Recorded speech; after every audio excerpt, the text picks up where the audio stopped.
good evening, and welcome to this week's episode of the Hearts of Men podcast, hosted by the community. We are your hosts for this evening's conversation. My name is Dwayne Dwyer. I go by the Mindset Coach. I am joined by my brothers, Mr. Roland Walker, also known as the Poor Man's Dr. Phil, and also my other brother, Mr. Christopher McClellan, from across the table with Christopher McClellan, also known as the Angry Guy that is still learning. And we will be joined by the rest of our guests for this evening here shortly. Gentlemen, how are you doing on this fantastic, stunning Friday evening? What did I miss? Hey man, we wear our sunglasses at night. That'd be going in the 70s. Gotta be going in the I 70s. get the reference. What's up, fellas, man? How y'all doing, man? Man, I'm doing good, but I got to put my real glasses on so I can. I got you, man. I don't know when the sun is out anyway. Yeah. We enjoy it. What's up with you, Chris? How you doing, brother? I'm maintaining. Maintaining. I am maintaining. Life is good. Life is good. I got you. Very good. I appreciate that. Life is just beautiful. And as always, it is beautiful to see everybody who join us on these beautiful Friday evenings. So again, by name, I like to call people out because again, on this platform, we like to give you your flowers while you can appreciate them.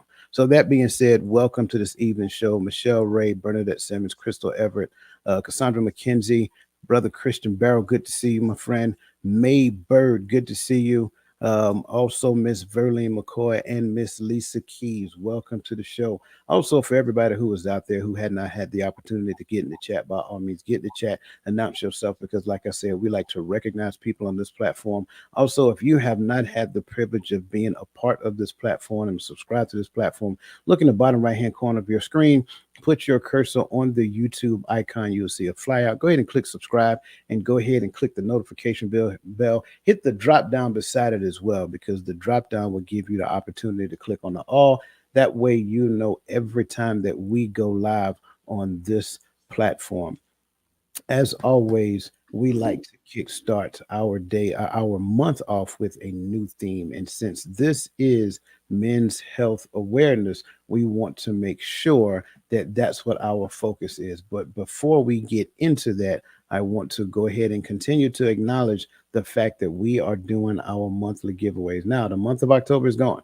So we're now down to November and December. So again, for you to be eligible for the giveaway, right, go to www.totalmindsetshift.com. Again, www.totalmindsetshift.com.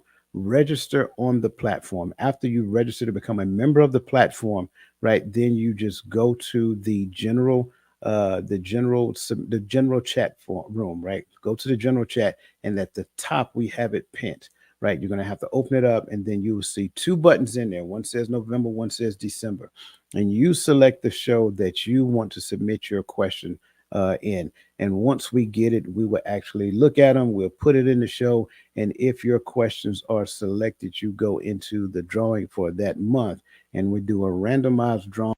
And then that randomized drawing, we will actually put it out here on the show. That way everybody can actually see what is actually going on. No selection, no favoritism, no nothing. We do it by a randomizer. Okay, so that's how you do it. Again, the deadline for that month has to be the last show of that month, because again, I cannot give you any credit after it's already aired. So again, go ahead and get your questions submitted for the month of November. Go to www.totalmindsetshift.com and become a member of the site, and go ahead and get your questions submitted. Now, before we get into the show, one of the things I want to do is give us a real quick disclaimer, right? I want to make sure that everybody understands that we are a panel of subject matter experts of our own perspective. I want to make sure I'm saying that. A panel of subject matter experts of our own perspective. So we're going to give you our insights. We're going to give you, our point of view based upon several things. You're going to get some experiences. You're going to get some biblical background. You're going to get some education. You're going to get a number of different things, right? So as we're talking about these things, by all means, make sure that you're getting into the chat. Make sure that you are also adding value, because we welcome your perspective as well. That's what we do here. Now, Welcome to the groundbreaking podcast that promises to be your beacon in today's complex world, the modern man's quest, spiritual health, social justice, and healthy relationships. Can you feel it? It's like stepping into a sanctuary where wisdom reverberates, justice glows, and love flourishes. Breathe in deeply. That's the invigorating scent of transformation in the air. Are you parched for justice, hungry for spirituality, and yearning for relationships that don't just exist, but truly thrive? If so, you've clicked on the right link. Ready to plunge deeper? Then hit the subscribe button. But don't stop there. Take your commitment to the next level by joining the community, our exclusive network of like minded individuals seeking spiritual elevation, social transformation, and relationship nirvana. Want even more? Become an elite member of the Diamond Club, where you'll get early access to episodes, exclusive content, and interactive sessions with our stellar lineup of guests. So go ahead, join the community and the Diamond Club today. Be more than just a listener. Become an active participant in this transformative quest for spiritual health, social justice, and thriving relationships. Your modern day quest starts here, right now. Welcome aboard. So, that being said, I want to go ahead and just bring our entire panel on board and make sure that everybody understands where we're going, because I like to start off with questions. I like questions, and I hope you like questions as well. So, first question, gentlemen, that I have for you. Wait, I'm sorry. Wait, hold on. Wait, we got a superstar in the house tonight, y'all. Oh, Listen, this guy, this guy. What's up, fam? what's up, bro? Listen, man, I want to introduce to you guys my good friend, Saul Robinson. I've known Saul for some years, man. He used to be my workout partner. Notice he's a whole lot bigger than I am, so you guys This can dude, almost imagine how hard it was to work out with this dude. So, Saul, I'm buying to it. before we get started, man, do me a favor and kind of introduce yourself to everybody so they can have a pretty good understanding of who Saul Robinson is. Hey, how's everybody going? My name is Saul Robinson. Been doing D. We go back what as far as what was it? '08 Yeah, I think so. at Fort Hood, Texas. We're banging it out for about 2 or 3 years together. I've done 20 years in the military. I was a combat engineer for 10. I was an intel guy for 10. Did a couple things in DC. Worked out in Vegas for a while. Contracted for the military. I'm still contracted to the military. This is one of the spooky shirts they give us to wear. Work out one of the test ranges. Fitness has been my life. It's been my hobby. But outside of fitness, my biggest joy has been helping people and kind of mentoring people to really look outside of the small things. Actually, look at the small things and take a look and see how they're affecting your life. But fitness has always been my network in getting people to open up and relax. Believe it or not, to go through the grueling parts of fitness and really look at what's preventing them from staying healthy. It's not always just the food we eat. It's the state of mind, the negative people you're around. Tons of things that could go into that. But um, I own Merck Fitness Asylum here in Huntsville, Alabama. We've been active for about 2.5 years. It's actually a conventional gym. We have kickboxing, we have yoga, we have Zumba, and uh, that's it. I don't know if Man, that's enough, no, man. no, you good, brother. You good. And again, welcome to the show, man. It's an honor to have you here. And I'm just gonna Thank you for put you having out me. there. I'm gonna put you Okay, out there on Front Street, man. let's I'm going go. to ask that he continues to be a part of the show, a regular part of the show. But we'll dive into more detailed conversations about about that later, Okay, man. okay. So what I want to do, man, is I just kind of want to throw a question out there and just give everybody the opportunity to answer this question as we get started on this conversation about men's spiritual health, social justice, and healthy relationship. So, are we as men losing our way in the pursuit of success, forgetting what really matters: spiritual well-being, the fight for justice, and quality relationships?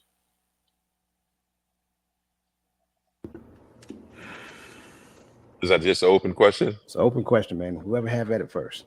Okay, I'm gonna pull the trigger. I think that's a loaded question. That's a lot. I think that I think it's easy to kind of lose your way sometimes, but hopefully, people find a strong network. As I get older, I tend to distance myself, not cut people off, but distance myself from people that really didn't, they don't mean me, they don't have my best interest in mind.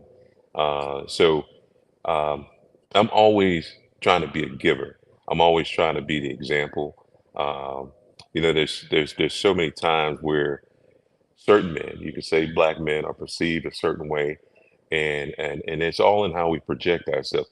Not to say that we have to dress a certain way or look a certain way, but I think it kind of ties into who you are as a person.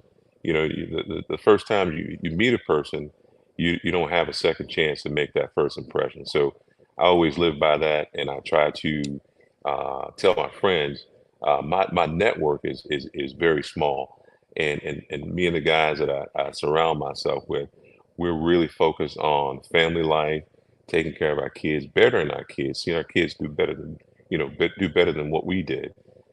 So I'm not really answering every part of that question, but for the part as far as losing yourself, it's easy to do, and I think yes, I think some people do lose their way, but hopefully you have a strong network that can help you, resurface and come back around. I agree, Ho. Were you trying to say something, Dwayne? Okay. I think we aren't, if you take out that word men and just put males in there, I think that would apply, because when you're talking about men, men actually step up to the plate. Men are in pursuit of success.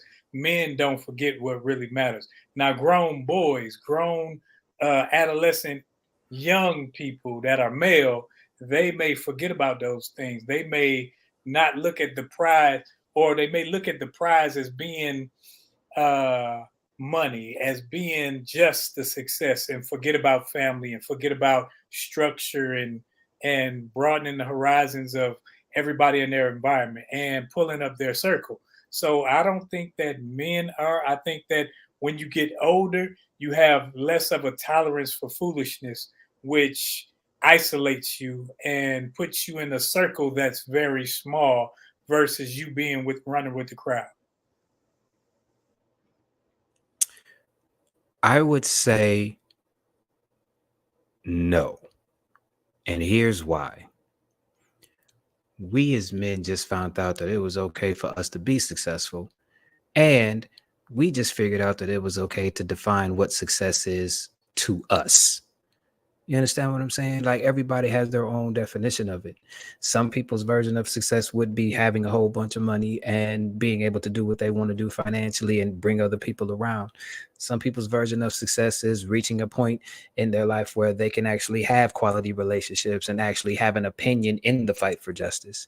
And so I'm saying some people's it varies, but I would say no, only because it just now became cool for us to be successful and walk in it and not have to worry about what anybody else says about it.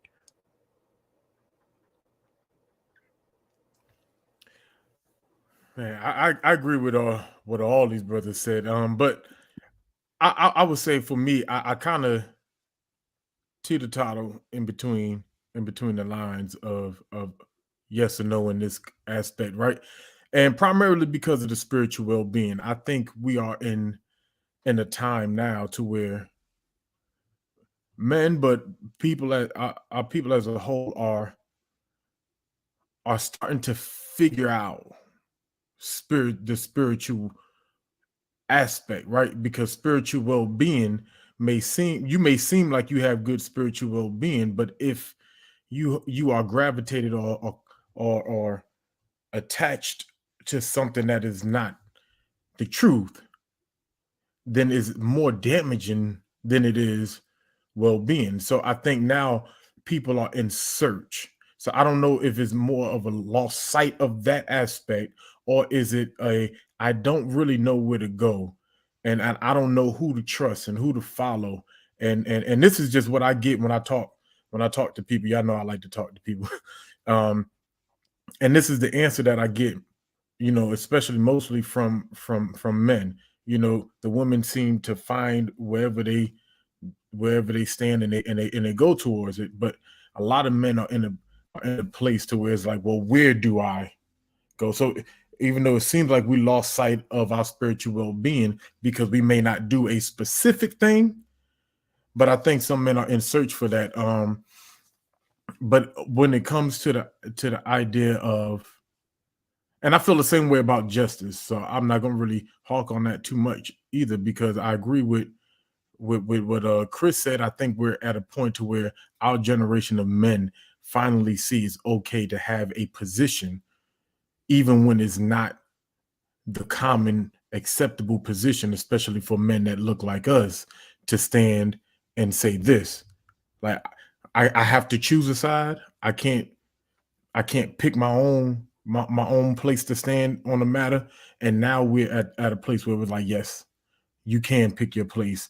And relational, that one for me is kind of more of a yes, because I feel like more men, we feel like when our masculine energies come together, somebody has to alpha over the other alphas sometimes, or only get into circles where we can dominate, or you know what I'm saying? It's okay for healthy competition, but where do I fit in? You know, I I'm about to be funny, but not be funny, right? I now with the new edition, I'm on the panel with a brother with a smooth voice, a brother with a preachy voice, a brother with a passionate voice, and now a brother with a deep Barry White voice. You know, and so now it's like, do I try to be more deep and more heavy than him, or more smooth than Coach? No, I got to find my voice. Boy, be yourself. Nah, I'm being funny, man. I'm just being funny. Nah, but No, but see, I get what you're saying though, because we're now at a point where it's okay for us to be ourselves and actually walk in being ourselves without having to worry about anybody else's opinion about it, or having to down somebody else to raise ourselves up. Anecdotally speaking, I'm seeing more men put in positions of, I'm seeing more men that are put in good, like quote unquote good positions, for lack of a better term, bringing more men in to put them in better positions. You understand what I'm saying? So I get what you're saying. I think that's where I would I'm sorry, somebody about to say something? Well, I'd like to interject in, Yeah. in that statement. And I think here's what I see, and here's the growth for me, is when I can see my friends doing good, and sometimes double what I'm doing in terms of finances, and I'm okay with that. And I'm happy to keep assisting them to keep growing. Oh man, what are you doing? Why are you stopping now? You could do this, and still double up. Man, aren't you upset that he's doing better than you? If that's my friend, why would I be upset? If that's my circle, why would I be upset? My time is going to come. It may not be just at that moment, but the circle keeps growing because we're all feeding each other. We're trying to network. We're trying to make sure we continue to grow. I think that's where a lot of people lose themselves, but because they're trying to compare themselves to what the next guy's got, and how I can be better than him, instead of saying, you know what, that's my boy. Let me help him grow. My boys, if I know that's my friend, if he's able, he will. But if he can't, cool. I still got to keep growing in my own way. But that's the competition thing. I think I just wanted to throw that aspect out there. I think that's what kills a lot of people, and throws them off track. They compare themselves to what the next guy's doing. He doesn't have the same vision, same drive as me. So why am I comparing myself to him? I like that. That kind of reminds me of what Zig Ziglar said, right? The more you help people get what they want, eventually you'll get what you want. That all applies unless you are Saul Robinson's workout partner. Just being funny. Yeah, The double up thing is real, man. That dude will push you dude. to your limit. But I Hey, appreciated that. we got to go. We gotta go. We gotta go. Um, I like what everybody is saying, and for me, I want to look at it in reverse. Going back to what Chris said, I think a lot of times the struggle becomes we don't necessarily know who we are, especially as men. Right? We have an issue with the identity because of the complexion of my skin, and then when you add to it the identity of who I am as a man, and some of us, we did not have the luxury of growing up in a house with a father, so we did not necessarily have that model to follow, that role model. So we had to go find an uncle or somebody of that nature. And so when it came down to relationships, we may have had some issues within the space of that, because the only thing we had to go off of is probably what we've seen on TV or what somebody else in the family has done, or modeled for us to behave in. then bringing into the spiritual aspect, spinning off of what Brother Gaddy said. And welcome, brother. I'm sorry I didn't welcome you to the show. Um, and spinning off of what he said, I like what he is saying, because now you look at it from the perspective of, we are a community. We go to church all the time, and then you look at what is being taught in the church and what you're witnessing in the church, and you don't necessarily see certain things. And so now what you're experiencing is you got word, but the word may be tainted, it may be jaded, it may be, coming from a misguided perspective. And so now I'm trying to bring that into my life. And now I may be at the point to where I'm trying to raise a family and battling my understanding of what spirituality looked like versus her understanding of what spirituality looked like. Because you got to realize her upbringing was different than mine. You see what I'm saying? So now we're trying to figure out that happy medium. And then we get to the other gates where, you're wanting to give to society, not necessarily give back, but just give to society. So now social justice becomes an important step, because prior to, I didn't really care what was going on as long as it wasn't knocking on my front door. Now it's different. Now we're at the point to where the community is important, what our people are doing, what my brothers and sisters are doing, and all of that other great stuff. So I think this is a problem that exacerbates over the periods of time in a person's life. And then sometimes if that person never got to the point to where they became intentional about what they're doing in their life for others, then they get to the point of what I tend to call, what do you call it, remorse. They get to the point of remorse and they start reflecting back in their life and saying, I could have done that. I should have done that. I could have done more. And I think this is a key thing to digest when it comes down to the psyche of a man, because every man wants to understand his worth. Just how I see it. So thank you, gentlemen, for your awesome points. I think we had a question that we wanted to grab and bring to the table as well. Um, this is a good one. So Michelle Ray wants to know, how is success defined from a man's perspective?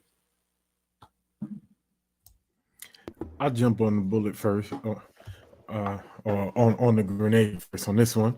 And now I'm gonna preface by saying, from this man's perspective, right? And it might sound a little superficial, but that's fine. It's my definition of success, right? One, how can I identify and can I have an apologetic approach to my relationship and why I believe in the Father and the Most High and in His Son, right? That's one, right? Two, it's when I come home at night and there's food in there to feed my kids, the lights come on, there's no red note on my door. Like, for some people, it's the super success, the mansion, the car. But me, can I sustain my family? Can I keep my family without want or need? Do they live wondering where their next meal come from, or am I able? You could put a dollar tag on it, but for me, am I capable when I wake up and go to sleep to provide for my family the next day, to take care of the things they need to take care of? Am I taking care of my body enough to still play with my sons and pick up my daughters? So to me, those things are the image of success for this man, to me. I would say it depends on the man. It does. It varies. Like like Tawami said, Tawami's version of success might not be the same as Coach's, might not be the same as Roland's, might not be the same as Mr. Robinson's, might not be the same as mine, but that's his version of success. Success to me, and I think Coach said it long ago, and I'm going to take a page out of his book because we read kind of sort of the same material. Success to me is the progressive realization of a worthy ideal. Word to Earl Nightingale. But it varies. It varies it varies. It varies. So that's a difficult question to ask on a well, that's a difficult question to answer, because the answer is always going to be different depending on the man that you ask.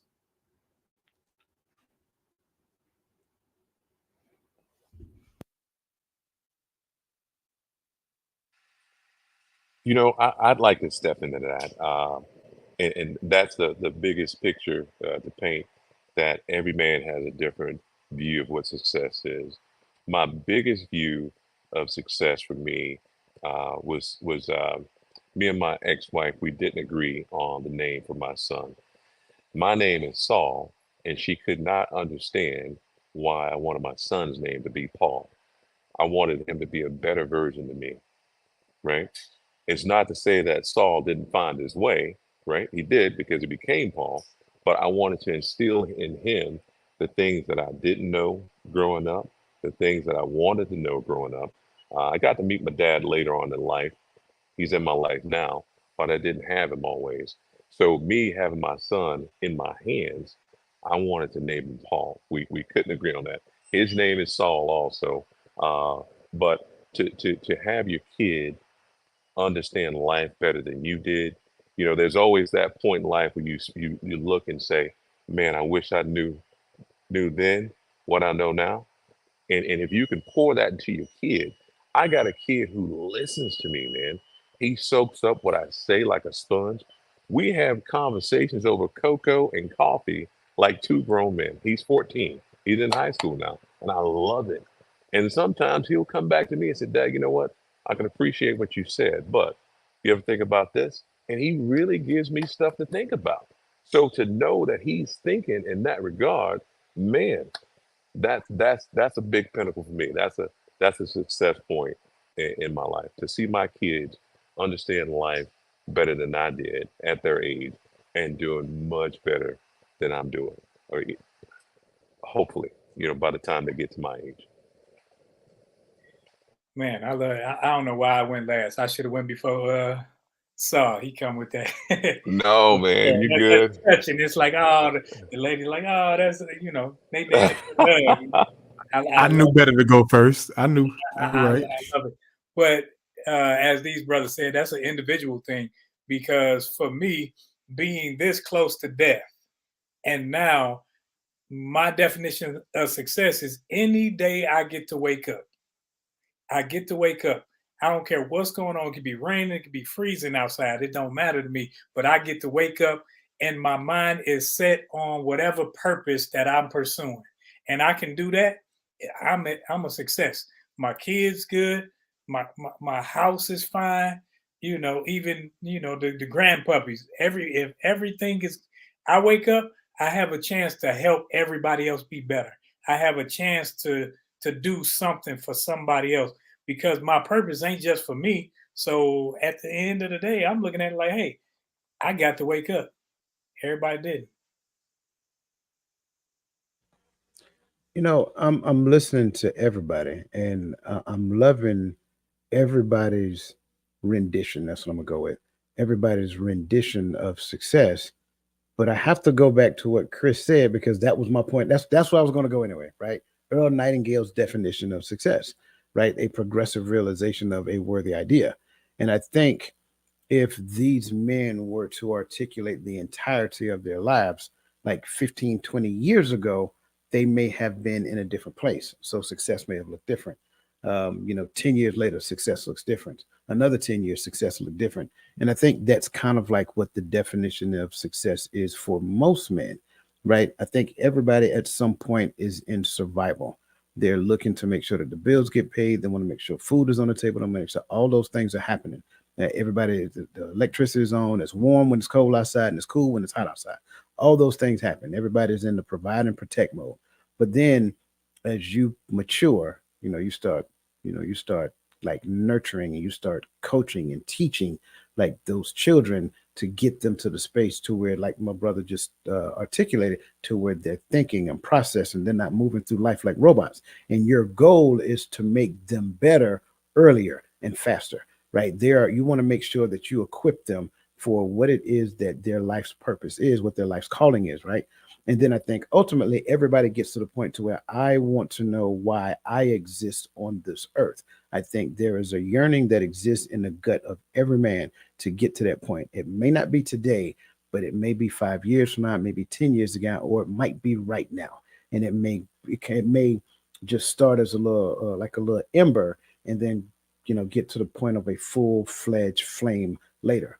I think that's the whole idea behind what Earl Nightingale's definition was all about. I think as we progress in life, the worthiness of the idea that exists between our two ears matures and manifests and exists in our life. And once we realize that idea, once it has manifest, it has to be the next one. It has to be the next one. And I think when we get to that point, that's what success looks like for every man. It just looks different depending upon where they are in life. But I don't know no man who do not want their children to be successful. I don't know no man who ever not wanted to provide for their family. I don't know no man who would not give up their life to protect their family. You see what I'm saying? And I don't know no man, if you ask them where they are in life, would it bother you if your child becomes more successful than you? Absolutely not. In fact, that is my goal. That's what we want when it comes down to it. And I think that's what success looks like. So great question, Michelle, and thank you for bringing that to the table. Listen, you guys are in there. I'm seeing you guys dropping knowledge, and if I pronounce your name wrong, brother, I do apologize. How do you say that? Aripa? I'm from Georgia. Y'all help me out. How do you say that? Aripa? Sound it I, out. I saw in there he said something about his name was Lee. Lee, okay, we're gonna go with Lee. I can do that. Yeah, Lee is easy for me. Welcome to the show, Lee. Good to see you, brother. I see what you're doing. Keep doing it, brother. I love it. I love it. I love it. So absolutely, absolutely. Let's jump on to the next question because we got some points we want to dive into here. So first, we're going to start with the whole spiritual well-being, and based upon the way we've flown, we're just going to go one each. All right. So let's go with the first one. That said, how do you balance the pursuit of material success with spiritual richness, especially when modern life often prioritizes the former? In other words, everybody wants to chase the bag, right? So, in your mature state of mind, how do you prioritize your spiritual success over the pursuit of the bag? If that's where you are. I'll go first. I guess I balance it by saying that me chasing the bag is not about me. I'm chasing the bag so I can put other people in positions to chase the bag, if that makes any sense. You understand what I'm saying? Like, it's not about me. I know that what I'm doing is bigger than me. And honestly, it's my moral obligation. It's my moral obligation. And since we're talking spiritual, I believe it's an obligation to the divine creator to be the best version of me that I can be. You understand what I'm saying? Like, being less than, I really believe would be a slap in the face, because the chances of me even being here are slim to none if you really look at it. You understand what I'm saying? So me putting myself in a better position is about me getting there so that way I can give from the overflow to the people so that way they can get to where they need to be. It's not about me. So that's kind of how I balance it. I know I'm doing this for the whole. Because if I was doing it just for me, that would make me selfish. And what good is it to have all of these things if I'm the only one that can use it? You understand what I'm saying? To me, chasing the bag means putting myself in a position to be useful to other people and not just have a bag, if that makes any sense.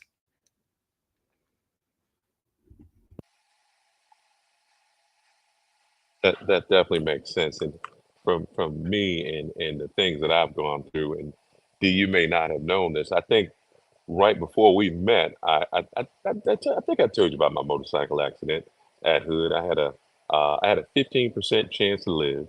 I heard the doctor said if he makes it through the night, he'll be lucky.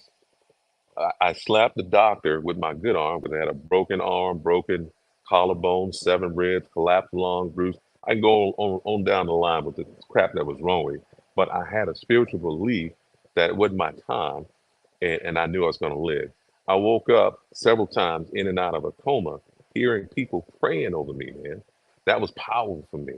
I had my whole unit coming up there every day to coach me through it. So when I came out of that thing, I was on convalescent leave for about 75 days. I had plenty of time to wrap my mind around what it is I thought I was doing. So at the time, I was prospecting for Rough Riders. Um, Definitely not a good thing there, right? But I wanted the unity of the club. I kind of saw it in a military fashion. But once I got into it, I kind of knew it wasn't really what I needed. So I did not finish the prospect process. And in those 75 days, it gave me a time to basically wrap my mind around what's good, what's right, what's bad, what's in God's eyes. And I had to really step back because I saw the money I was going to get when I deployed. I was going to get this car, this house. I had the flashy, excuse me, I had the flashy thoughts in my mind. But after that accident, I did not deploy. I did not get out and go to the $300,000 job that I was supposed to because I was still injured. It really helped me to open my eyes and say, you know what, I'm not ready for that. Sometimes God will give you things that you see it as a negative, but that negative is opening doors to a positive. And I truly believe that's what happened for me. And out of that, I got the life that I love. I got my kids. I got the gym that I've always wanted.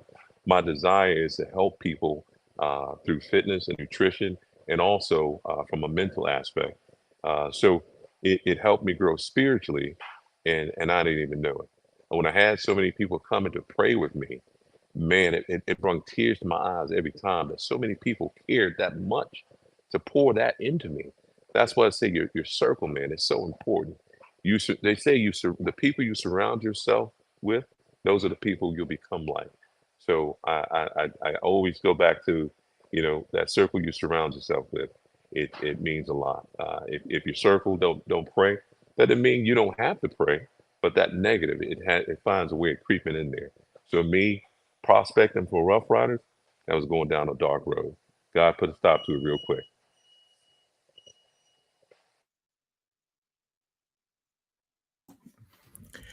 Whew.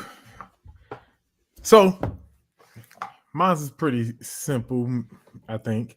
So Proverbs 16 says, when a man's ways pleases Yahweh, pleases the Most High, he will cause even his enemies to be at peace with him. I believe that even word means everything including, right? That means the pursuit for my family, right? And I'm not going to get so away from spiritual principles that I would say that all this money gonna come to you. It's about money. No, let's leave that for other preachers, right? But what happens, and what I heard these brothers articulate in their own way, is I became the thing that I searched after, right? Uh, or the thing that I believe, right? You have to become what you're searching for in the Most High, and then your pursuit for safety and security in this world will fall in line, because what I'm doing is not in pursuit of the money, is in pursuit of the kingdom, is in pursuit of being like him, walking like him, speaking like him. I want, when I heard Saul say, I want to enrich people's life through health and fitness, right? That is a forgotten principle of the scriptures, right? The idea that we take care of our body. We say your body's the temple of God, and we only mean don't drink and smoke weed. That's all we really mean when we say that in the church. But we don't mean eat right. We don't mean get active. We mean don't do what we told you not to do. But that's a biblical principle. So for me, he became that principle and that image of the Father, which is taking care of the temple. And so whatever he gains through that, he does not lose sight of seeking the kingdom. Right. And so for me, that's how I say, how do I not lose sight? That has to be the core reason behind what I do. I have to align the thing that I am trying to do with who I'm trying to be and what I believe and who I'm chasing after. And so that's the thing. The question goes, it just goes to this question for me: what are you chasing after? And that answer your question. I just say something just to have something to say because these brothers said it all. But I think the balance is when I seek Him, when I seek to please Him, then everything that I put my hands to is blessed because I'm not seeking vainglory. I'm not seeking to please myself. I'm seeking to give Him glory. So now, what if I'm doing something online, if I'm doing something in the community, if I'm doing something, it may garner attention and it may gather something to where people want to pay me, but I know it's not by my hands. So I can try to take credit for it because I did this and I did that. But at the end of the day, I looked at it and said, how is it that I'm going to give Him glory in this thing, in my life, in my walk, in my talk? So not only am I seeking Him and with my words, because people will say, yeah, I'm seeking Him, but you seeking who you don't know. You're seeking somebody you don't study about. You're seeking a relationship that you're not building. But when you build that relationship, He blesses that relationship. And when He blesses said relationship, all your other relationships follow suit because you no longer want to hang out over here.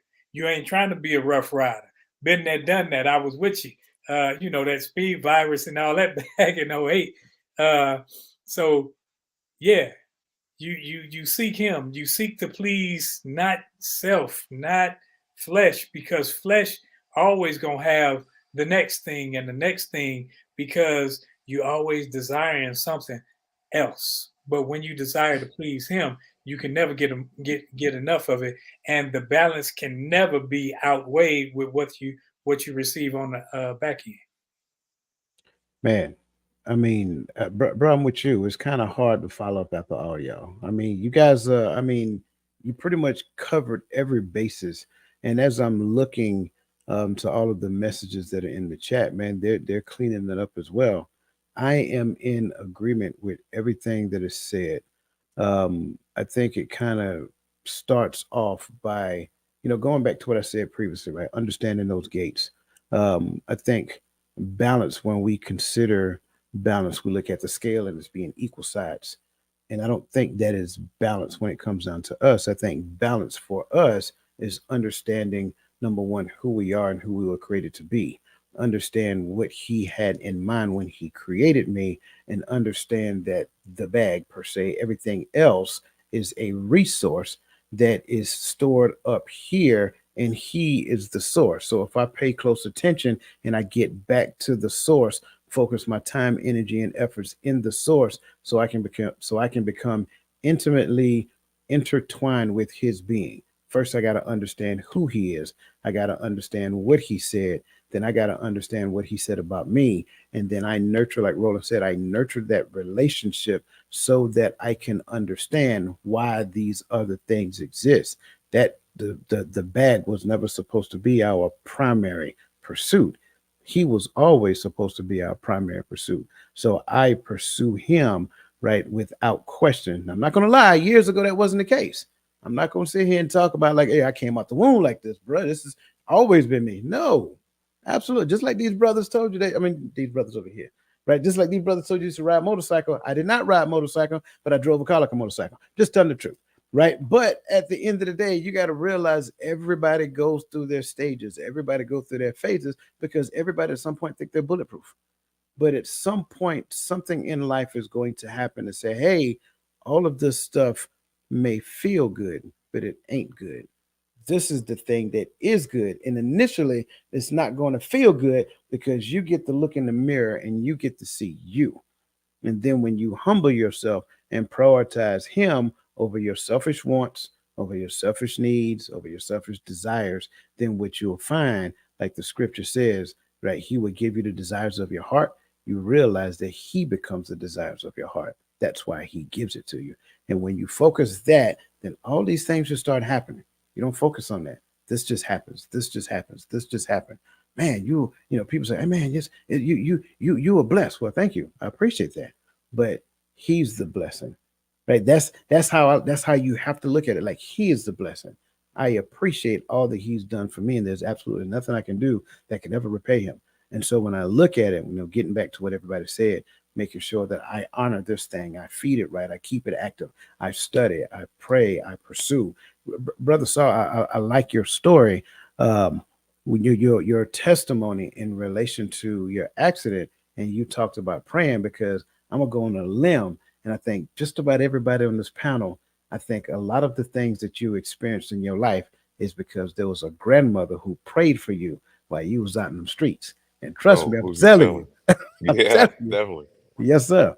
Grandmothers were praying, bro. They were in the room humming and rocking and praying at the same time. And we out in them streets don't even know it. And I definitely. would walk in the house and catch my grandma. What you doing? Nothing, baby. Just going back doing what you're doing. And she is getting it in and humming and she is in it. I mean, she is literally fighting on my behalf, and I had no idea. And it dawned on me one day that a lot of the stuff that you're experiencing right now in life is because of those prayers, because they were standing in the gap, because they literally was calling you by name. And I think that's really what it looks like. It's not a balancing act like you imagine in the scale. It is a balancing act where you understand who the source is and what the source created and who the source created you to be. He created you to be the vessel, right? And as a vessel, like Roland said, those relationships, they become the recipient because of the relationship that you have with him. So yes, I definitely appreciate that. Listen, man, you guys are doing great in the chats. Um, and I want to say, let me see, give me one good point because we got to keep pressing. But thou shalt remember the Lord thy God, for it is he that giveth thee the power to get wealth, that he may establish his covenant, which he sware unto thy father, as it is this day. I think a lot of times when people go and quote this, they only quote the first part. They leave off the second part. Quote the first part, remember the second part. Make sure that you keep the second part, because if you only focus on the first part, you're only remembering the first part because it's the wealth that caught your attention. But there's a reason why he gave you the power to get wealth, so that he may establish his covenant. We cannot leave that off. So great point, and thank you for bringing that to the table. All right, let's keep pressing forward. Let's move on down to social justice, and let's do the approach conversations here. Um, because I think this is important for us to understand as mature men and as men in general, right? I think we need to understand that. So, gentlemen, how do you approach conversations about sensitive social issues like race and gender without feeling like you're walking on eggshells? I knew it. I knew you was gonna do it, so I had to beat you to it. I'm gonna pull a Chris real quick. I don't walk on eggshells. You're damn right. Like, because You here's the are thing. I'm damn right. not. I knew it. I knew where you was going, so I just had to beat you to it. So I had something to say still. Nah, but I don't initiate most of these conversations, right? Somebody will say something, and I'm one of those. I'm a 42 alpha, so you met me right there in the reg, so now I can meet you here, and I'm still within the guideline. You start the conversation and you put your opinion out there, and don't go running. Oh, we can't talk about that at the work. You started it, so I'm gonna give my opinion. It don't mean we gotta agree, but I don't walk on eggshells. But I'm not. But I've learned how to be able to say what I have to say and not lose character of who I am and not lose sight of the respect I have for other people. But I don't walk on the eggshells. If you believe what you believe and you stand on what you stand on, I don't think you should ever have to be afraid to make your point plain and clear. That's it. You got it, Chris. Don't do me like that. I'm not that bad. I am not that bad. How do I approach conversations like this? I ask if they legitimately want to hear what I have to say before I say it, Mm, just to let them know that I'm gonna, you know what I'm saying? I'm gonna be honest. I am going to mm, be honest about what I see, and I'm gonna be objective. I don't understand social justice as a whole. Like, I don't. So mm, when people come to me with things like, what do we do about this because this is doing this? Or what do I do about this because this gender thing is causing all of this? And I'm like, do you really want to know what I got to say? Are you sure you want me to answer and I've asked this question on this panel. Are you sure you want me to answer this question or dig into this subject? If they say yes, I say what is on my mind. I have grown past offending people, not because I'm just negligent of how people feel. It's because to speak runs the risk of being offensive. Like I was at the store and there was a guy talking to the store clerk and he was talking about his kids. And I walked up to him and I said, "Hey, so you said you were a father?" And he said, "Yeah." I said, "Thank you for your service." And he got an attitude with me because I said, "Thank you." And I explained to him, I have a channel. I talk to dads. And whenever I see one, I say, "Thank you." And he legitimately got upset with me because I said, "Thank you." You understand what I'm saying? Like, so to speak runs the risk of being offensive. Whether you see that face Roland has, that's the face I had. That was my face. But it is what it is. He might have taken it the wrong way, or it might have been, I don't know how he took it, but I knew that I was coming from a place of, to be real, gratitude. You understand what I'm saying? So I knew what I was doing. How he took it was on him. And then I just let it be. So I don't walk on eggshells.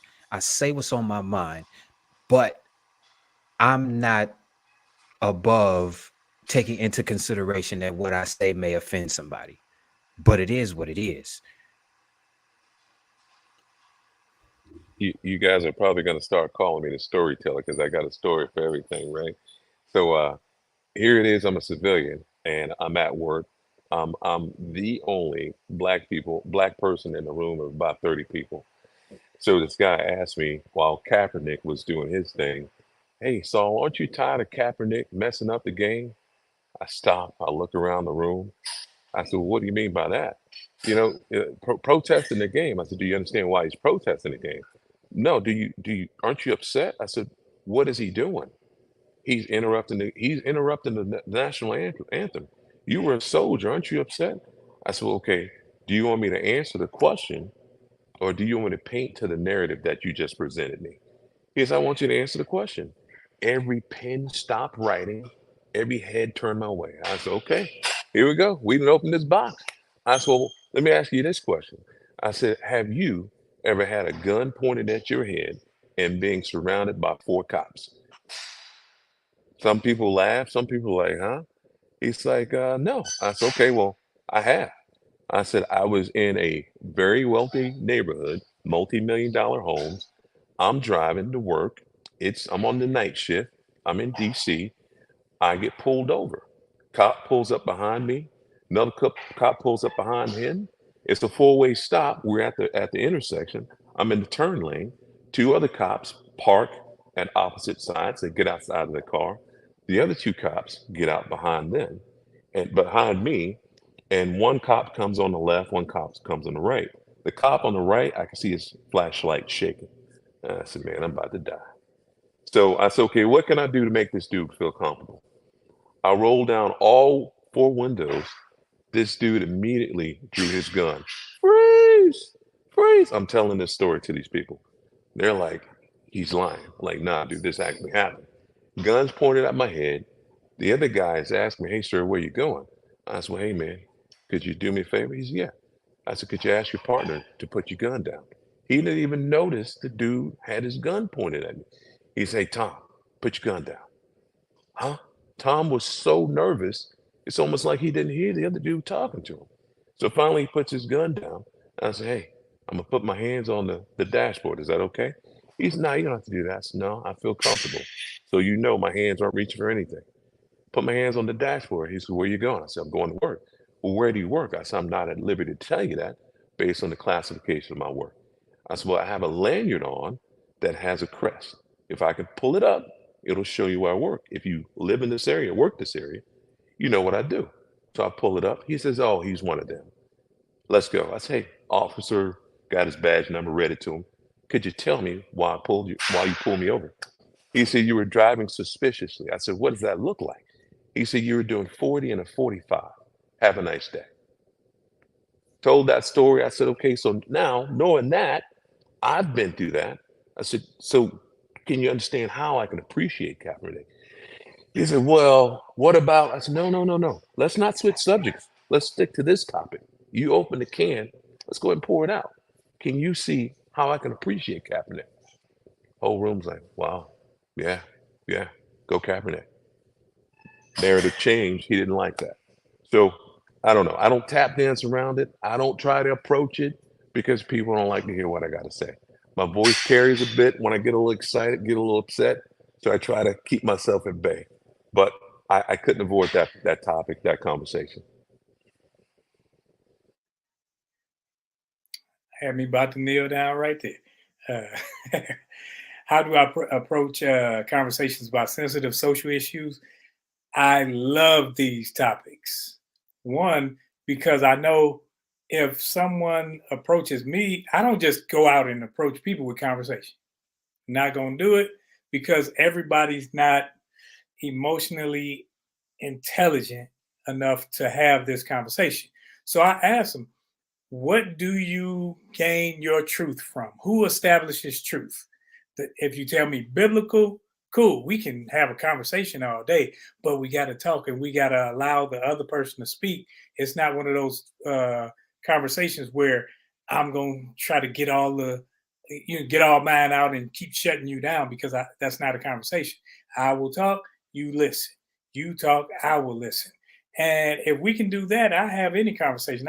Because I think I'm articulate enough and I've read enough books to where I can sit down with anybody and have a conversation and I can gain something from it. Because, I grew up in Detroit and I grew up in an environment where you grew up and it's a Muslim. So I grew up under that. So when I was in the church for almost 30 plus years in leadership, I've done that. And so I can speak from those areas, and I can speak. I've been to school for biblical principles and such, so I can speak to that. And now I realize that it's not about you going to school for it; it's about you learning and living it, and that's where I am now. So, what are we talking about? Like, if we're gonna talk about something, you're gonna talk about a disagreement where you disagree with this. What does Scripture say? You disagree with that? What does Scripture say? So it's not whether or not you want to abide by this. You want to use it when you want, and then you want to not go by it when it doesn't suit you. So, we're going to establish truth first, and then we'll go from there. Because if we can't establish truth first, or where we gain our truth from, then our conversation going to be a moot point, because it really doesn't matter. At the end of the day, you're going to sit up there and believe what you believe. I think for me, when it comes down to how do I approach these conversations, optimistically.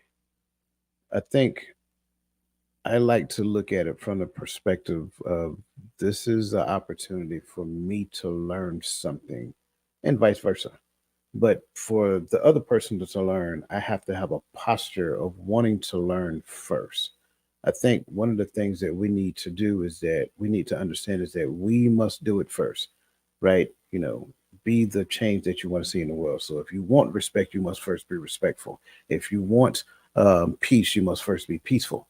So I approach these conversations optimistically. I do not run from difficult conversations. In fact, I actually love them because I think in difficult conversations, relationships have the opportunity to grow and nurture, grow and flourish at that particular point in time. So I approach these conversations optimistically. Why? Because I am curious to learn why you think the way you think. This brings into the perspective of the truth, fact, assumptions, and opinions. If you're just giving me opinions, I don't really want to talk about your opinion. I appreciate your opinion, but give me something factual. Like if you don't focus on the truth, that's fine. I meet you at facts. Right? It's just like going to court. right? If it's an old, old adage, when you're in a court of law, if you have the law, you argue the law. If you have the facts, you argue the facts. If you have neither, you pound the table and yell like hell. I don't want to deal with the person that's going to pound the table. So if you're going to stay in the opinion realm, you stay there. But give me some fact. Can we talk about fact first? And if you can give me fact, great. Let's talk about the facts. Like, what fact do you have to bring to the table about why you feel the way you feel? Because again, don't project your feeling. Give me the fact. If you want to have a feeling about the fact, that's fine, but you're going to have to analyze your feelings compared to the facts and then give me what you learn. But if we're just talking about expressing feelings back and forth, then that's a conversation that leads to absolute nothingness. So at the end of the day, when we look at these things, again, I approach them optimistically because we both have the opportunity to learn, but I approach it first because I want to learn. I can talk to anybody and I will listen to what anybody has to say within reason, as long as you're not trying to be offensive and trying to, belittle, because now that conversation is going to take a drastic turn. And I'm pretty good with words. I'm pretty good with words. So we don't want to go there. Let's keep the dude that's before you in front of you, because this is the person I want to be, and this is the person that you want me to be. And so as long as I maintain a posture of learning, and I do that by asking questions.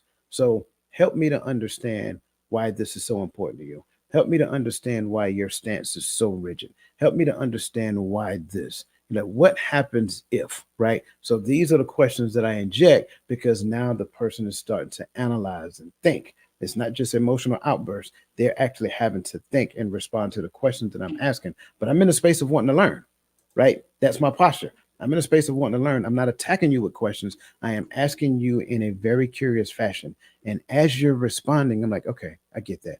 So what if, how about this? Have you considered this?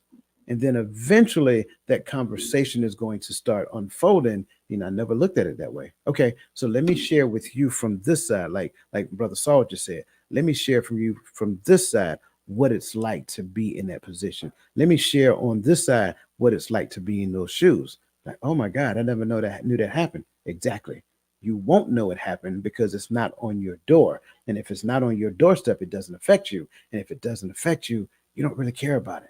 And I think that sits, like, it doesn't matter what type of conversation you're in, whether we're talking race, whether we're talking sex, whether we're talking gender dysphoria, it doesn't matter what it is, right? Stay curious, right? Don't be intentionally offensive, but understand where a person is, because everybody don't know the truth. And so what do? Do we not talk to them? Sure we do. We can still talk to them. We can talk to them based upon facts. And if we keep them in the fact, right, then okay, we can get to the point to where we're exchanging facts, and then we can usher them to the truth. And if we can usher them to the truth, that's totally different. But a lot of times a lot of times what I've seen is that people like to exist in conversation where it's all about the expressions of opinions. It's not going to work for me. So that's just how I look at it. And again, I'm not saying that this is the way. This is my way, and I've seen it work. And again, give it a shot, give it a try, and see what actually happens. And if not, get a brother's big as Saul and have them stand beside you. They'll listen. They'll listen. Absolutely. Um, Okay, great. We're doing pretty good. Let's dive into the next question here under quality relationships.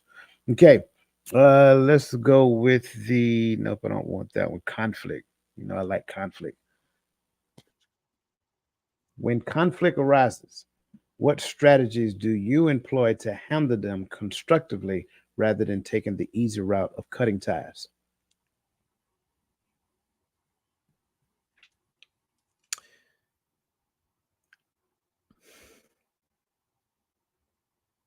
I try to be as objective as possible, because I understand that a lot of people don't have opinions. Their opinions have them. You understand what I'm saying? So I try to pull myself out of it and look at it for what it is. And if I can't constructively handle that conflict, then I cut ties. But I'm not just going to shut down just because you're saying something I don't like. You understand what I'm saying? I always listen, like I said, Jordan Peterson's 12 Rules of Life, I think is rule number 4, number 5. I always listen to people like they got something that they could teach me. So You understand what I'm saying? But if what I'm saying is doing something to them to cause them to elevate the conflict instead of actually trying to have a constructive conversation, then that's when I cut ties. Because if all you want to do is fight me instead of actually trying to understand where I'm coming from, like I'm trying to understand where you coming from, like you said, there's no reason for us to converse, because what you're trying to do is you're trying to change the way that I think instead of actually understanding where I'm coming from and looking at things from a different perspective, because you're not always right. You understand what I'm saying? So I pull myself out of it and look at it for what it is. And I also say that what I'm speaking on the subject. I'm not trying to hurt your feelings. This is nothing personal. I'm speaking on what we're talking about.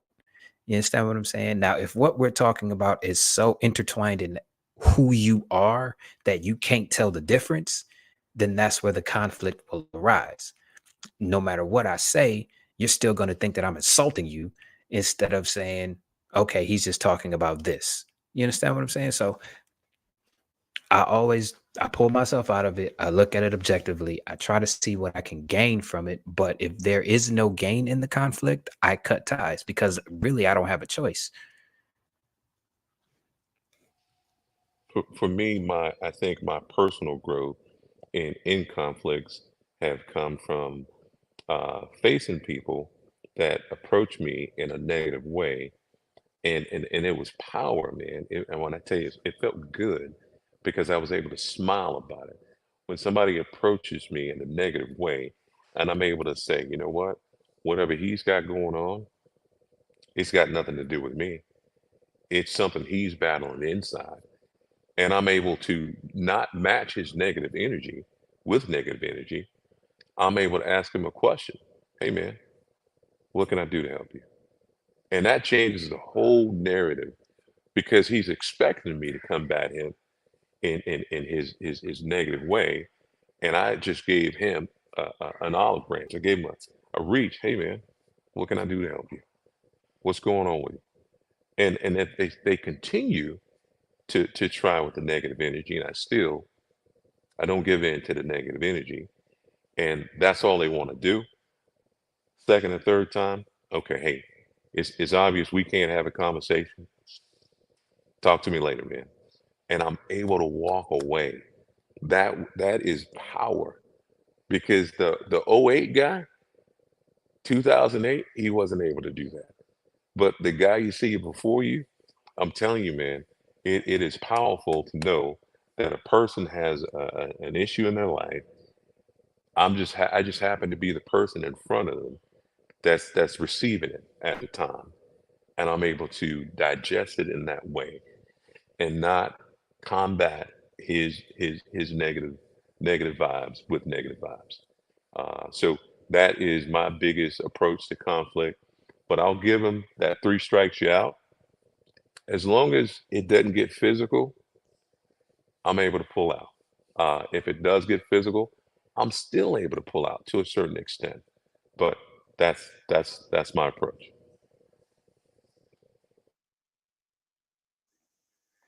Dealing with conflict. I think dealing with conflict, I tell them that I have the book of peace, and then I got the peace that surpasses all understanding on my hip. Now, let me stop. I'm just joking, but I'm not, so don't try me. But I think conflict I'm is one glad I of caught that before I left. those. What is wrong with you? I'm What is with you this Friday evening? rolled off. Petty Freddy. That's what he does. It's a little truth though. Jesus H. But dealing with conflict, I think when, especially when two people have differences of opinion, there will be conflict because you believe one thing, I believe another. I think what I do is I always maintain my sense of calmness. I'm never here, never, especially if it ain't physical. I have no reason to get there. if you're trying to prove your point, you can prove your point down here. You don't have to be talking up here to me because I can understand what you're saying. Show me, talk to me. And if we're talking, so I always try to keep it here. If you go here, I'm gonna go lower because we don't need to be up here. Because when we get up there, it's confrontation. It's almost where no, I don't want to touch you. You don't want to touch me. Hopefully, and then remember about those peace symbols I got. But we gonna always go back to this thing. Because if we go back to that thing, then we had my thing fell. If we go back to that thing, we have no problems. But I stay away from conflict because I don't like to go there where we gonna be at fisticuffs and all that other stuff. No, then I gotta sweat. I'm 50 years old. You think I'm about to fight you? I ain't about to fight you. I'm not about to raise my hand, and I'm not about to kill anybody over something petty. You know, it's that whole the military in me taught me some things, but I'm not about to get to the point to where I'm gonna waste time, sweat, and energy over a conversation. What can be held with a simple conversation. Now, putting me last, not expecting me to start petty was wrong. Because we're not gonna act like we didn't just all thought Roland failed just now. I thought it was the peace symbols, bro. I didn't want to say what kind of peace symbols you got going. My bad, man. But what did he say? Pizza symbols. Which one was it? I can't remember. I'm sorry. Just be quiet. Hey, but glad to see you all right. And secondly, and I got to get serious. But secondly, did I hear Brother Saul say, "I face the person that's facing me with negativity"? That ends the conflict right there. We all see this, brother. Face me while I'm hostile. I'll find peace real quick. Now that's I'm just messing with you. But y'all know my motto. I think I said it enough here, right? I don't like hostility. Like if we're gonna have a conversation, if we're talking about conversational conflict, I'm not finna do it. I just believe I know Roland said he ain't finna sweat because he 50. I ain't 50 yet. It wants to start getting disrespectful. If it ain't worth fighting over, is it worth catching these hands over? If not, then let's bring it down. Let's talk civil. Because I really don't, and somebody may have to educate me with conflict, but I don't understand the purpose of it going here and getting disrespectful if your intent is not to put these hands out, reach out and touch someone. So if we're not doing that, why are we yelling at each other, right? So not saying that everything needs to be violent, but what I'm saying is if it ain't worth taking it to that level, let's bring it down. Let's be civil. And y'all and people look at me crazy, but I say that to people. I say it because I don't want to get into a place where we have lost sight of whatever the conversation is because our feelings got the best of us. All right. And so for me, that makes it real. I approach every man with the mindset, if I come to you disrespectful, I'm coming to you prepared. In my mind, I'm prepared because I know if I come to this grown man and disrespect him, there's a chance I'm gonna have to see him. We're gonna have to raise up, move some furniture around, because that's just how it is. You know what I'm saying? So that disrespect is just, to me, is weird. I'm just gonna be real. It's weird. I don't get it. I said no. That's not that kind of blue. That's this kind of blue. And you talking about some. That's why your mama and your no. What? Wait a minute. So I try to find an approach to make the hostility real to a person, so they can understand we're going to an unnecessary point. Let's bring it back down and let's talk. Let's not lose sight of the conversation, or let's just stop having this conversation. If you can't, I know people that cannot talk politics without getting angry. Okay, with you, kind sir, young man, we will not talk politics. But those always seem to be the person or the people that always want to talk politics. and or whatever that conversation is. And somebody said it earlier. I think a lot of times it's because you want to make me believe your point of view. Now I see your point of view, I just don't agree. Like I believe you see mine, you just don't agree. Okay, you know. So that's my approach. I feel like we have to get a point to where we make it seem real what we're doing. Like you're really being disrespectful for no reason. So let's bring it down, or let's just stop having the conversation. We ain't got to cut ties. We just can't talk about this. That's how they do it. Jersey, son. You know what I'm saying? No, I'm joking. Um, and you and Cassandra, man. Cassandra got that hand laying ministry over there. Um, I believe, and this is just me, I believe the relationship, the type of relationship warrants my response. So if we just, you know, I just met you at the basketball court, and trust me, I ain't gonna meet you at the basketball court. I ain't gonna be at the basketball court. But if I just meet you at the basketball court or something, or some type of whatever, I'm not fitting to do that. Just it's just not fitting to happen. There is a difference. Like we have, like men have a code when it comes down to an athletic event. We talk trash. It's just one of those things. If it just kind of gets under your skin, then okay, got it. You one of them cats I can't do that with. It's not that I'm scared of you. I'm just not gonna get into that type of altercation. Like I'm not quite yet 50. But it, my bad. I'm not quite yet 50, but I'm not. I choose not. What, man? Put your watch down. No. But I'm not gonna do all that. I'm just not there at this stage in my life. However, if it's a person that I actually care about, and this is the funny part about it when you think about it, if it's a person that I actually care about, I'll stay in the pressure cooker with them. I just won't turn the heat up high. I am going to meet them where they are, but we're going to talk about this because what I'm not going to do is allow a coping mechanism to exist and become the norm. And a lot of times, what we do is we'll have a conversation and say, "Oh, well, I just can't talk about this. I need a timeout." Then the person goes away. Well, you just created a new norm. And so every time there becomes an issue, that person's going to say, "You know what? I can't talk about this. I need a timeout." So we will stay in it and we will have the conversation and we will get to some type of resolution. It's just not going to be a heated conversation, at least not for me. You might get heated, but we're going to have a we're going to have stop that. We're going to have the conversation, right? Y'all just being petty right now. I'm close to 50. Thank you. Okay.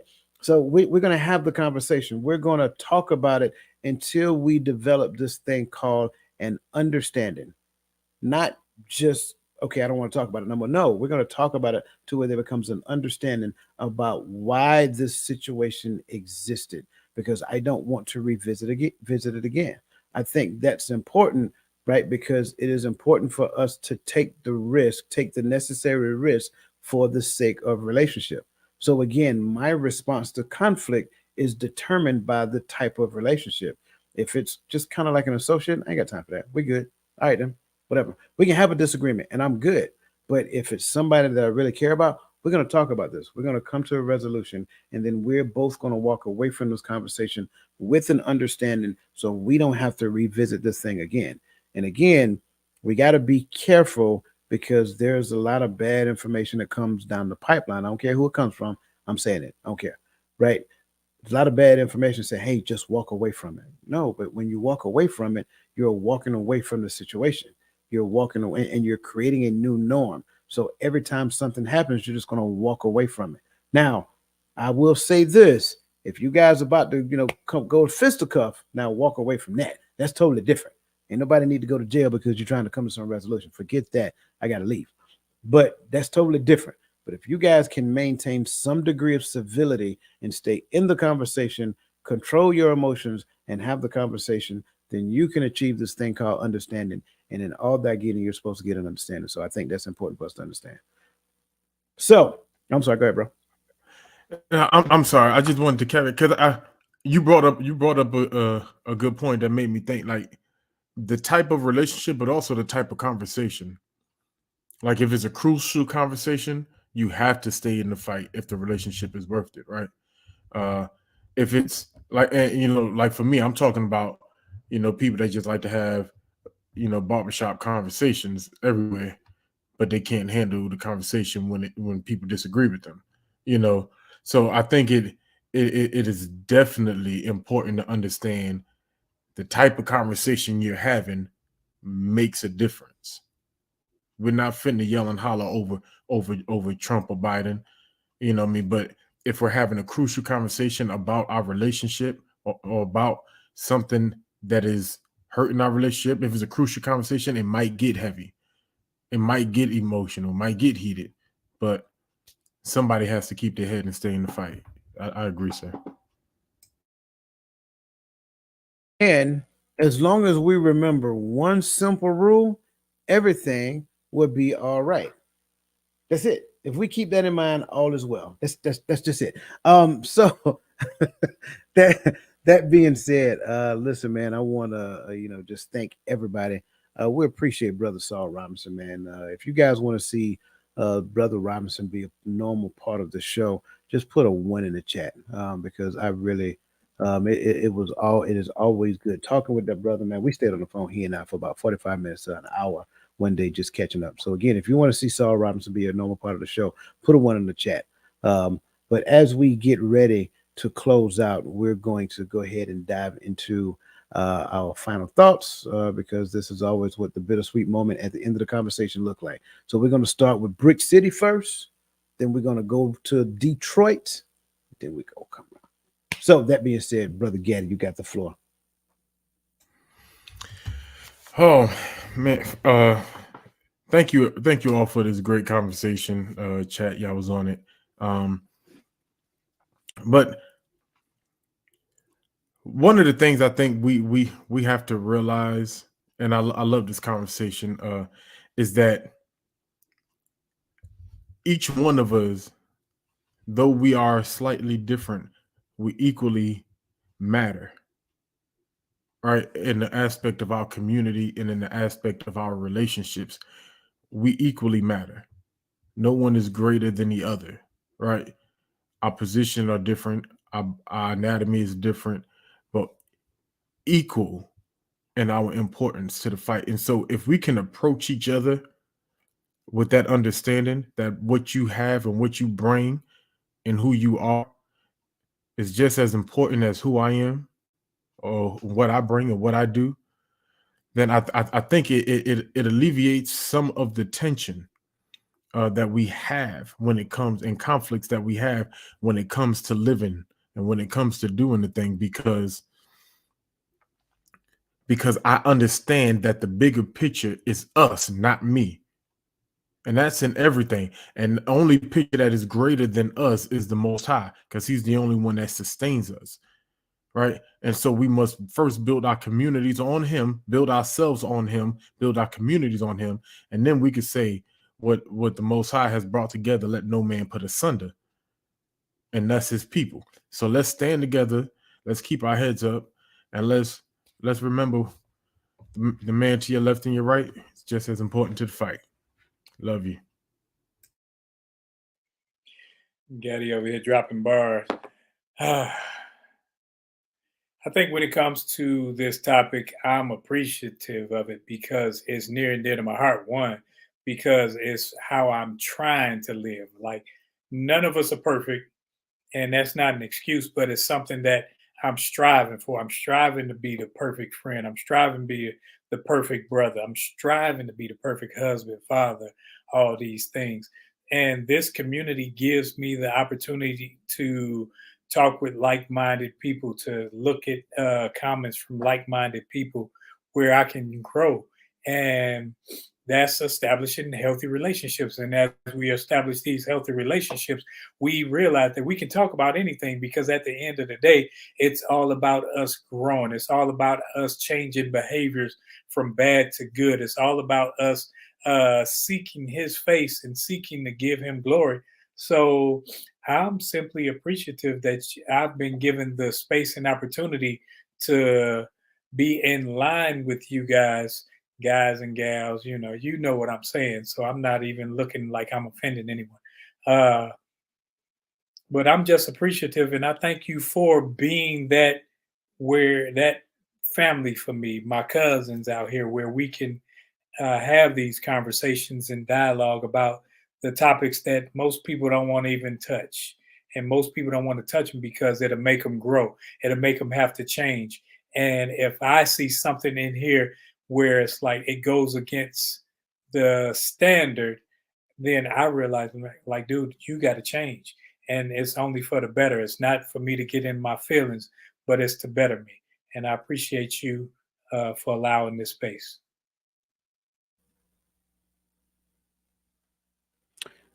First and foremost, again, because this is Men's Health Awareness Month, I think it's important to understand that the quality of this conversation that we're having here today, it kind of leads to what we understand to be psychological well-being, emotional well-being, and physical well-being.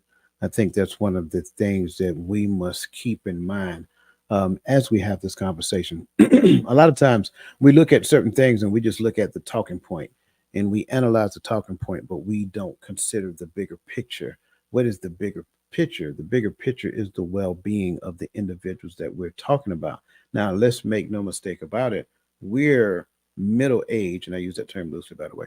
We're middle-aged men talking about this, but at one point in time, we were young adolescent boys. So, for those of you who have young adolescent boys, these are great concepts for you to digest and have conversations with those young, soon to be men so that they can get to the point of regulating those emotions, igniting their brain housing units so that when they get in situations, they understand how to think properly, how they can move forward and not necessarily be on autopilot like a robot, just haphazardly going through day to day activities, making mistake after mistake after mistake. That's why we take the time to have these conversations. That's why we actually have the community that we have, because we like to further these conversations over the past week. And for those of you who are part of the community, you know I've been pounding and beating the idea of boundaries all week, simply because we need to have a better understanding of what boundaries are and how they're supposed to help us.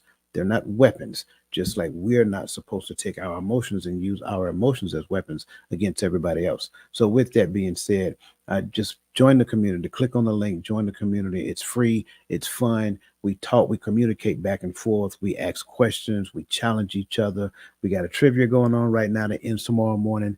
And I like to give away prizes. So yes, make sure that you join us on the Total Mindset Shift on the Total Mindset Shift website. Just join the community and come and fellowship with like-minded people continuously every day. Positive information flowing back and forth, uplifting and edifying each other so that everybody can be the best version of themselves.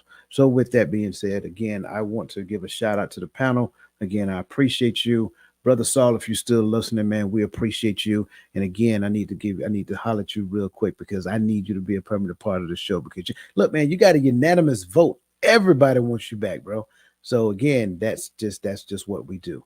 We find good people. We want them to be a part of the conversation, and he is definitely welcome back. So that being said, everybody have a great rest of your evening. Enjoy yourself, relax, prepare for the weekend. Georgia play at 3:30 tomorrow. I will be there, rain, sleet, or snow.